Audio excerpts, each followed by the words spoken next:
토요 묵상 말씀은 이사야 8장 1절에서 22절입니다. 여호와께서 내게 이르시되 너는 큰 서판을 가지고 그 위에 통용 문자로 마헬살랄 하스바스라 쓰라. 내가 진실한 증인 제사장 우리야와 여베레기야의 아들 스가랴를 불러 증언하게 하리라 하시더니 내가 내 아내를 가까이 하매 그가 임신하여 아들을 낳은지라. 여호와께서 내게 이르시되 그의 이름을 마헬살랄 하스바스라 하라. 이는 이 아이가 내 아빠 내 엄마라 부를 줄 알기 전에 다메섹의 제물과 사마리아의 노략물이 아수르 왕 앞에 옮겨질 것임이라 하시니라. 여호와께서 다시 내게 말씀하여 이르시되 이 백성이 천천히 흐르는 실로와 물을 버리고 르신과 르말리아의 아들을 기뻐하느니라. 그러므로 주 내가 흉용하고 창이란 큰 하수 곧 아수르 왕과 그의 모든 위력으로 그들을 뒤덮을 것이라. 그 모든 골짜기에 차고 모든 언덕에 넘쳐 흘러 유다에 들어와서 가득하여 목에까지 미치리라. 임마누엘이여 그가 펴는 날개가 내 땅에 가득하리라 하셨느니라. 너희 민족들아 함성을 질러 보아라. 그러나 끝내 패망하리라. 너희 먼 나라 백성들아 들을지니라. 너희 허리를 동이라. 그러나 끝내 패망하리라. 너희 허리에 띠를 띠라. 그러나 끝내 패망하리라. 너희는 함께 계획하라. 그러나 끝내 이루지 못하리라. 말을 해보아라. 끝내 시행되지 못하리라. 이는 하나님이 우리와 함께 계심이니라. 여호와께서 강한 손으로 내게 알려주시며 이 백성의 길로 가지 말 것을 내게 깨우쳐 이르시되 이 백성이 반역자가 있다고 말하여도 너희는 그 모든 말을 따라 반역자가 있다고 하지 말며 그들이 두려워하는 것을 너희는 두려워하지 말며 놀라지 말고 만군의 여호와 그를 너희가 거룩하다 하고 그를 너희가 두려워하며 무서워할 자로 삼으라. 그가 성소가 되시리라. 그러나 이스라엘의 두 집에는 걸림돌과 걸려 넘어지는 반석이 되실 것이며 예루살렘 주민에게는 함정과 올무가 되시리니 많은 사람들이 그로 말미암아 걸려 넘어질 것이며 부러질 것이며 덫에 걸려 잡힐 것이니라. 너는 증거의 말씀을 싸매며 율법을 내 제자들 가운데서 봉함하라. 이제 야곱의 집에 대하여 얼굴을 가리시는 여호와를 나는 기다리며 그를 바라보리라. 보라, 나와 및 여호와께서 내게 주신 자녀들이 이스라엘 중에 징조와 예표가 되었나니 이는 시온산에 계신 만군의 여호와께로 말미암은 것이니라. 어떤 사람이 너희에게 말하기를 주절거리며 속살거리는 신접한 자와 마술사에게 물으라 하거든 백성이 자기 하나님께 구할 것이 아니냐 산자를 위하여 죽은 자에게 구하겠느냐 하라. 마땅히 율법과 증거의 말씀을 따를지니 그들이 말하는 바가 이 말씀에 맞지 아니하면 그들이 정녕 아침 빛을 보지 못하고 이 땅으로 헤매며 곤고하며 굶주릴 것이라.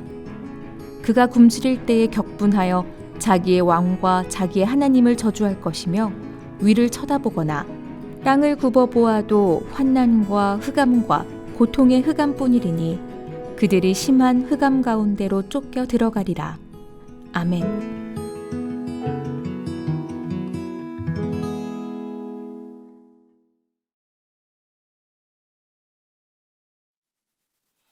안녕하세요.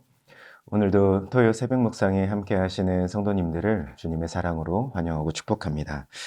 오늘은 주님을 기다리며 바라봅니다 라는 제목으로 함께 이사야서 8장 말씀을 묵상하시겠습니다. 성경책을 옆에 펼쳐두시고 함께 한 절씩 살펴보면서 그 의미를 묵상하시면 더 좋을 것 같습니다. 먼저 1절 말씀을 보시면 하나님께서 이사야에게 너는 큰 서판을 가져다가 통용 문자로 그러니까 누구나 읽을 수 있는 글씨로 마할살렐 하스바스라 적으라 말씀하십니다. 마헬살랄 하스바스. 이 마헬살랄 하스바스라는 말은 노략이 임박했다, 노략이 신속하다 이런 뜻입니다. 그리고 3절에도 보시면 이사야가 아들을 낳을 것인데 그 아들의 이름도 마헬살랄 하스바스. 그러니까 노력이 임박했다, 노력이 신속하다라는 이름을 얻게 됩니다. 그러면 무슨 노력이 어떻게 임박했다는 뜻일까요? 그 내용이 여기 4절입니다. 4절에 보시면 이 아이가 내 아빠, 내 엄마라 부를 줄 알기 전에, 그러니까 아이가 태어나서 엄마, 아빠라고 부른다면 한 1, 2년을 앞둔 그런 시점이 되는 이야기겠죠. 그 시간 내에, 앞으로 한 1, 2년이라는 짧은 시간 내에 다메섹의 재물과 또 사마리아의 노략물이 아수르 왕 앞에 옮겨질 것임이라 라고 했습니다. 여기서 말하는 다메섹은 당시에 아람이라고 하는 나라의 수도였고, 또 사마리아는 북이스라엘이라는 나라의 수도였습니다. 이 당시에 유다 입장에서 가장 큰 적은, 가장 큰 위협은 이 아람과 북이스라엘이었습니다. 그때 하나님께서는 마헬살랄 하스바스라고 하셔서 이 아수르의 노략이 임박했다.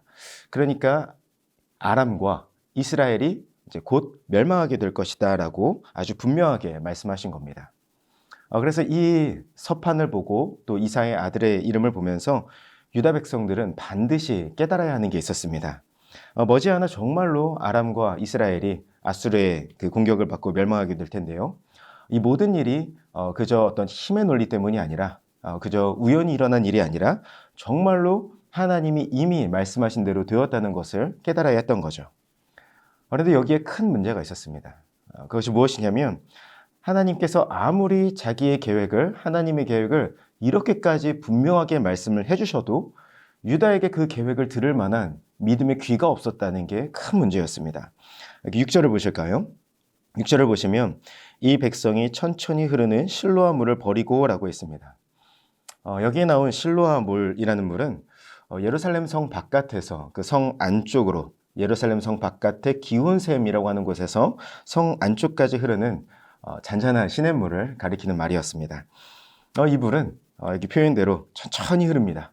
있는 듯 없는 듯 이렇게 유유히 흘러갑니다.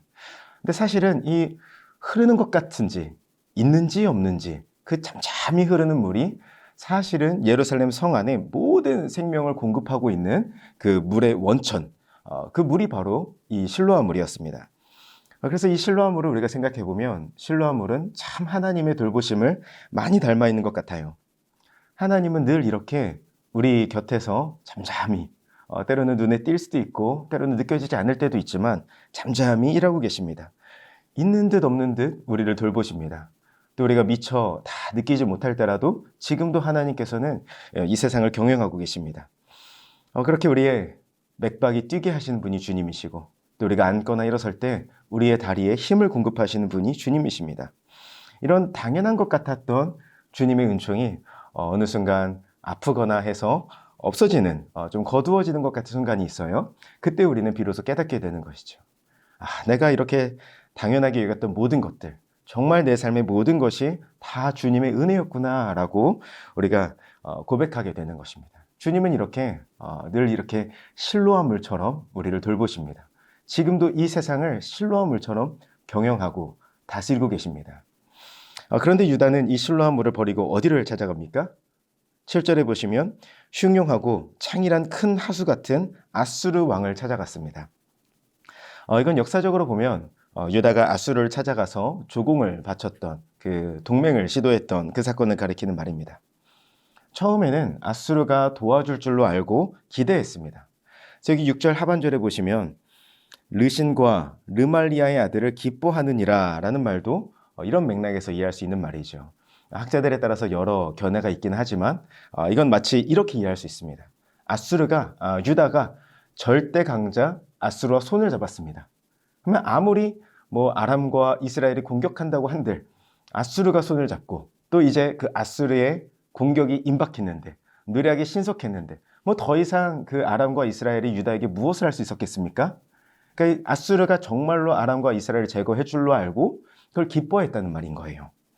그걸 미리 알고 기대하고 기뻐했다는 말입니다.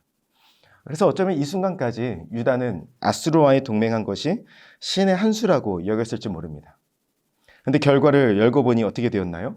그건 최악의 수가 되고 말았습니다. 믿었던 아수르가 이스라엘을 넘어서 유다에까지 쳐들어왔기 때문입니다. 공격의 물결이 어찌나 거센지 목에까지 차고 넘쳐서 이제는 목숨이 위태위태할 그런 지경이 되었던 겁니다. 그리고 이어지는 이 8절의 뒷부분은 학자마다 해석이 조금 엇갈리는 부분입니다. 흘러 유다에 들어와서 가득하여 목에까지 미치리라. 임마누엘이여, 그가 펴는 날개가 내 땅에 가득하리라. 그가 펴는 날개가 내 땅에 가득하리라 하셨는데, 이게 하나님의 보호의 날개가 가득하다는 것을 의미하는 건지, 아니면 마치 이 앗수르의 공격이 새가 날개를 펴는 것처럼 유다 땅을 온통 뒤덮였다는 것이 그 뜻이 조금 모호하기 때문입니다.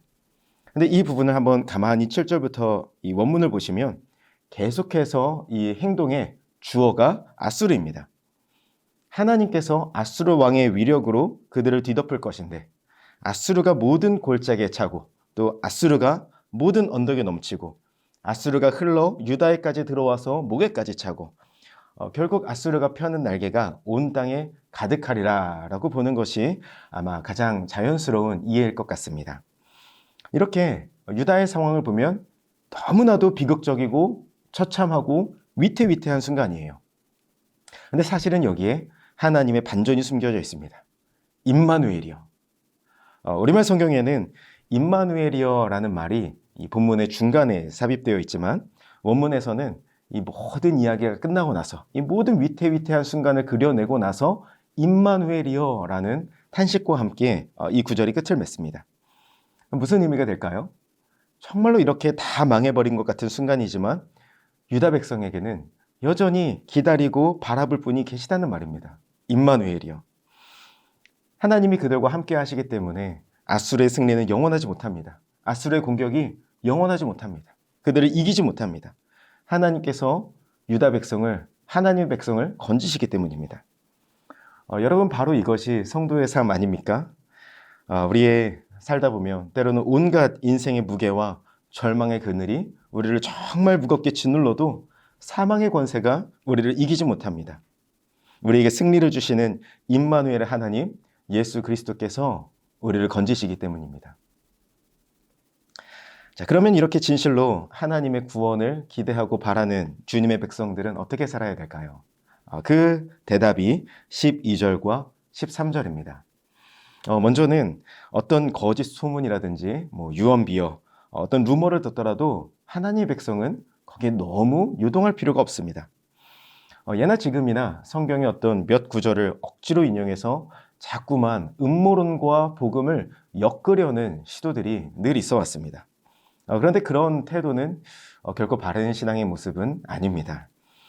음모론은 기본적으로 어떤 어둠의 권세가 지금 무슨 일을 하고 있는지, 이 어둠의 권세에 지나친 관심을 두고 있지 정작 하나님께는 관심이 없습니다. 그래서 음모론은 복음이라기보다는 사실은 불신앙에 가깝습니다. 이 위대하신 하나님, 지금도 이 땅을 경영하시는 하나님을 너무 작게 보는 경향이 있기 때문입니다. 자, 그럼 진짜 바른 신앙은 무엇입니까? 아무리 내가 보기에 이 세상이 어그러진 것처럼 보일지라도, 아무리 이 세상이 굽어진 것이 현실이라고 할지라도 그 현실 속에서, 그 현실 너머에서 일하시는 하나님께 주목하는 신앙입니다. 그래서 13절 말씀처럼 우리의 하나님은 만군의 하나님이십니다. 우리 이 하나님께, 세상의 모든 것을 초월해서 일하시는 만군의 여호와 하나님께 합당한 영광을 돌리는 저와 여러분이 되었으면 좋겠습니다.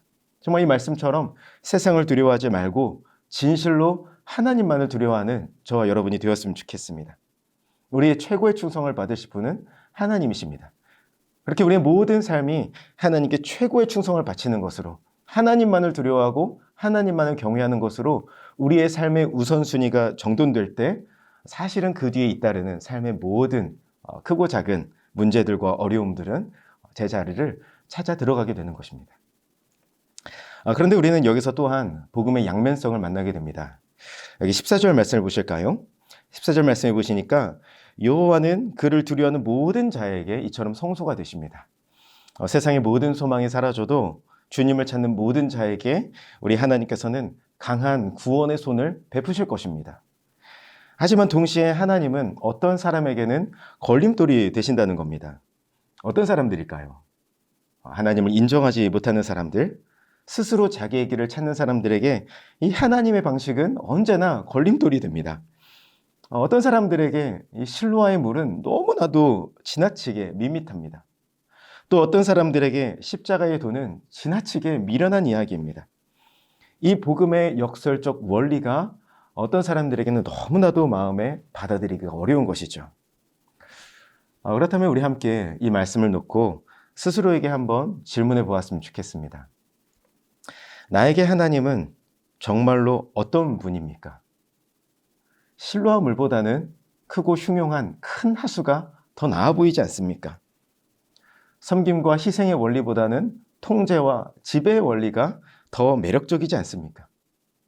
이 복음의 역설 앞에서 또 세상의 흐름 앞에서 우리가 가만히 나의 마음의 작동 원리를 한번 살펴보았으면 좋겠습니다.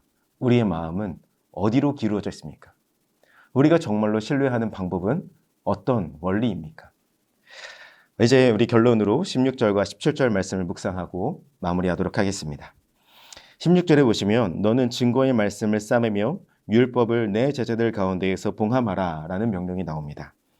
그런데 이 부분에 이 문법을 가만히 고려해 보면 이게 이사야에게 주시는 명령처럼 이해할 수도 있습니다. 그것도 맞는 방법이지만 이 문법 구절을 가만히 보시면 이 구절을 이사야의 기도처럼 이해할 수도 있습니다. 둘 다 가능한 해석입니다. 이 부분이 이사야의 기도라면 우리가 어떻게 읽을 수 있을까요? 마치 이런 기도가 되는 겁니다. 주님, 주님의 증거의 말씀을 우리에게 싸매어 주시기를 원합니다. 주님, 나의 제자들에게 주님의 그 변함없는 율법의 말씀을 봉함하여 주시기를 간구합니다. 이런 맥락에서 17절을 보시면 이사야는 다시 이렇게 고백하는 겁니다. 주님께서 잠시 유다에게서 얼굴을 가리시는 것만 같을지라도, 야곱에게 잠시 얼굴을 외면하시는 것만 같을지라도 주님, 나는 주님을 기다리며 바라봅니다. 나는 주님을 기다리며 바라봅니다. 주님을 기다리며 바라보는 것이 믿음입니다. 때로는 주님의 손길이 보이지 않을 때가 있습니다. 주님이 전혀 나를 돌보시지 않는 것 같을 때가 있습니다. 하지만 그것은 오해입니다. 주님은 언제나 실로아 물처럼 우리 곁에서 잠잠히 또 신실하게 흐르고 계십니다. 믿음은 그 주님을 믿기 때문에 흔들리지 않고 요동하지 않고 오늘을 살아내는 것입니다. 삶의 어떤 일을 만나더라도 거기에 너무 괴념치 않고 다시 말씀대로 살아가는 것입니다. 그래서 오늘 나에게 어떤 주어진 일이 있다면 그 일을 마치 하나님께서 나에게 직접 맡기신 일처럼 충성하고, 또 내가 오늘 만나야 될 어떤 사람이 있다면 마치 하나님께서 나에게 직접 만나게 하신 그런 사람처럼, 직접 보내신 사람처럼 환대하고 축복하는 것이 믿음입니다. 요즘 내 마음이 이리저리 휩쓸리면서 또 정처 없이 방황하며 있지는 않았습니까? 오늘 이 시간에 이 말씀 앞에서 그 흔들리는 마음을 임마누엘 하나님께, 예수님께 붙들어 두시기를 축복합니다. 그 임마누엘의 하나님, 마침내 선을 행하시는 하나님, 또 우리를 늘 실로아물처럼 돌보시는 하나님, 그 하나님을 기다리며 바라보는 것이 믿음입니다. 이 믿음 안에서 또 오늘 하루를 꿋꿋하게 살아내시는 저와 여러분이 되시기를 그리스도의 사랑으로 축복합니다. 오늘 말씀을 기억하며 잠시 기도하겠습니다. 하나님, 세상을 향하던 마음, 세상의 큰 바다를 향하던 마음이 다시 내 곁에 흐르시는 주님을 따라가기를 원합니다. 우리 이 시간 이러한 기도 제목으로 우리의 마음을 주님께 붙잡아 놓으며 함께 기도하며 나아가겠습니다. 기도하겠습니다. 참 좋으신 아버지 하나님, 우리의 마음을 주님께 다시 향하기를 원합니다. 때로는 우리의 마음이 갈 바를 알지 못하고 이리저리 흔들릴 때가